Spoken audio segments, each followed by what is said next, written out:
Good morning, Beacon family. On this first day of the national lockdown, what a privilege it is for the next 14 days for us to look specifically at 14 Psalms, as we're going to use these 14 Psalms to prepare us for Easter. And we want to encourage you as we do a very short devotion each day, that on your own and in your own time, and that you will spend time reading more in detail through these Psalms, praying through these 14 Psalms as we prepare for Easter. So this morning, I want to kick us off with Psalm 1. Blessed is the man who does not walk in the counsel of the wicked, or stand in the way of sinners, or sit in the seat of mockers, but his delight is in the law of the Lord, and on his law he meditates day and night. And what is the result of this man? He is like a tree planted by streams of water, which yields its fruit in season, and whose leaf does not wither, says verse 3. But I want to focus on verse 1 and 2 today. And in verse 2, we find this word meditate.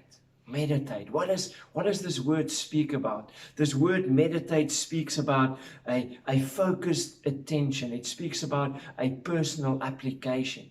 To meditate means to ponder, to think about.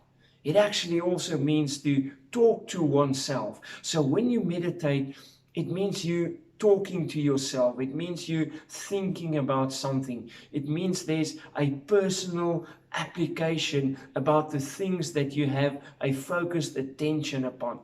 And as this writer says, what is the central focus of his meditation? The central focus of his meditation is the law of the Lord. And the law of the Lord is the word of God. My focus attention is on the word of God. And that focus attention leads to personal application. But his delight is in the law of the Lord, the word of God. And in John 1, we find that Jesus is referred to as the word of God. Jesus is our focused attention. How do we apply the person and the finished work of Jesus Christ into our personal lives daily? And specifically as we move into the next 14 days preparing for Easter. The law of the Lord, the word of God is my focus, central attention. But in verse 2, we also see that the word delight is linked to the word meditate.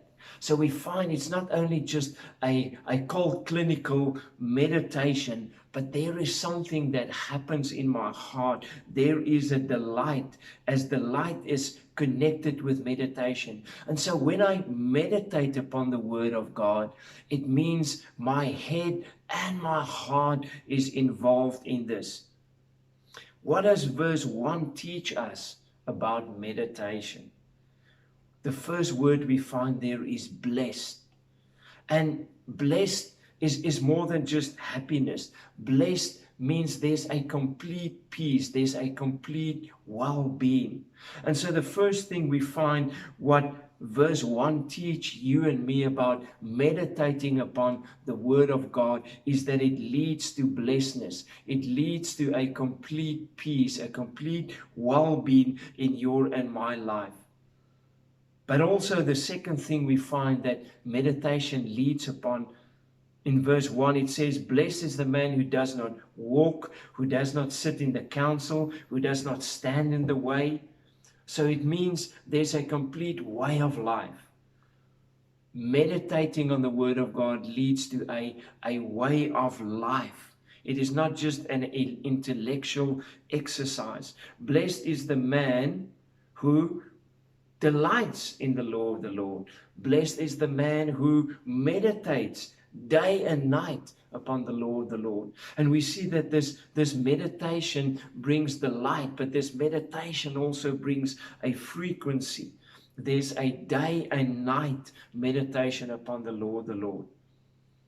And so can I just recap that when we read verse 1, we see the blessed man is the man who meditates upon the law of the Lord, the word of God, day and night. And this blessedness leads to a complete peace. This blessedness leads to a meditation. It's not just an intellectual exercise, but it is a way of life. And so I want to leave us just with one question. With one question as you read through Psalm 1 today, as you meditate upon Psalm 1 today, as you think, as you pray through Psalm 1, think how central is Jesus in this day. How central is Jesus in your thinking, in your actions, in your emotions, in your heart, in your way of life? How central is Jesus? And then the one thing that we take out of this is that a meditating person is a person who is growing. Have a blessed day.